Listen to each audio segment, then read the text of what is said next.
This is chords part 2. As you get up in levels of being able to play chords in their inversions, then you're also going to be tested on being able to recognize chords in their inversions and being able to write chords depending on what level you're at. So let's just do a bit of a review of what the chords and their inversions look like. So here's our dry erase board. Let's just do a basic, let's do a G chord. And remember that when we have them stacked on top of each other like this, this is called a chord in root position. You can always tell the name of a chord in root position by its bottom note. So its bottom note is G, therefore this is a G chord. And we talk about spelling chords because chords, like fractions, can be inverted and changed around. So you need to know that how to spell a G chord is GBD.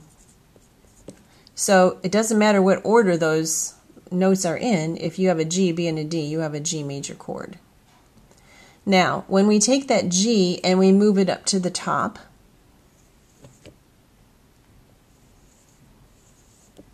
so what I've done is I've kept my B and my D. See how I've just brought those over, but I've taken the G and moved it to the top. It's still a G chord, but now we call it in its first inversion. I'm going to just abbreviate that because what we've done is we've done some flip-flopping and we've moved the G up to the top. If we take both the G and the B, here we're going to need to draw a ledger line, and we move those to the top and we keep the D at the bottom, this is a chord that we call in its second inversion. Now, some of you know this, but it's not a bad thing to review. So when you see just a single note at the top, you know that that's the first inversion. If you see a third at the top, you know that's a second inversion. If you needed to, if they showed you a chord like this and you needed to find what was the root of the chord, the way you can always find the root of a chord when it's an inversion is you look for this interval right here, the interval of the fourth. And the note that's at the top of the fourth is going to be your root of your chord, a G chord. Now, some of you are going to just need to be able to recognize that and label, this is a G chord in the first inversion, or this is a whatever chord in whatever inversion. Some of you are going to need to write those. Just like we did in the root position chord one, I would suggest before you start figuring out whether you need to put flats and sharps, you go ahead and stack your whole notes for your chords before you do anything else. Make sure you've got, and if you have to, write the root position chord in pencil next to there so that you realize what it is that you're moving. That's okay. It's kind of like showing your work when you're doing a math problem. It's all right if you need to do that so that you get the chords or the notes in the right order for the particular inversion that you're asked for.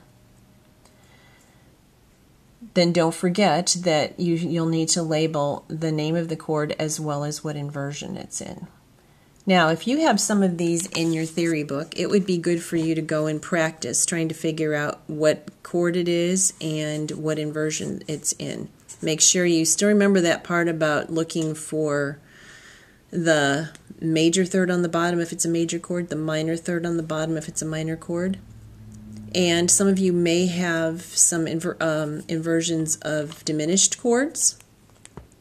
So remember, in that case, you're going to have a minor third and a minor third. So do some practice on that.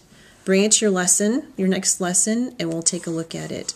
If you don't have that available in your theory book, at least take out a piece of paper. You could take some regular notebook paper and make it into staff paper by making 5 lines. Be a good experience for you. Put a treble clef on there, or bass clef. I'm not even going to ask you to do bass clef unless you want to stretch yourself a little bit. And then just try writing a few of these chords. Write a root position chord. Write it in its inversion. And then try writing some chords that might be a major chord, minor chord, a diminished chord. So at least you get some practice with thinking about the intervals. Remember, there are two ways you can do it. You can think about those intervals, which I think helps at least at the early stages of your recognizing chords. But you can also, if you think in terms of the key that you're in, that will also help you. You know, if you have an F on the bottom, well, you know that this is the way we work with intervals too, that if you're in the key of F major, you have to have a B flat. Now, if you're making an F chord, you're not going to have a B flat. But if you are in some other key where, say, you're in E major, and you think about the key signature in the key of E major, you would have how many sharps? If you said 4, you're correct. So if you're in the key of E major and you have a G sharp, because if you stack your chord E, G, B, you're going to have a G sharp, you'll know that if you're doing a major chord that you're going to have it sharp. So do some practicing too on recognizing your key signatures. Hopefully you all have the flashcards so that you can work on that. And remember, the rules for the key signatures are that in a flat key, you go back, except for F major, which is the one with the one flat, you go back to the second to the last flat, and that's the name of the key. In a sharp key, you go to the last sharp, go up a half a step, and that's the name of your key.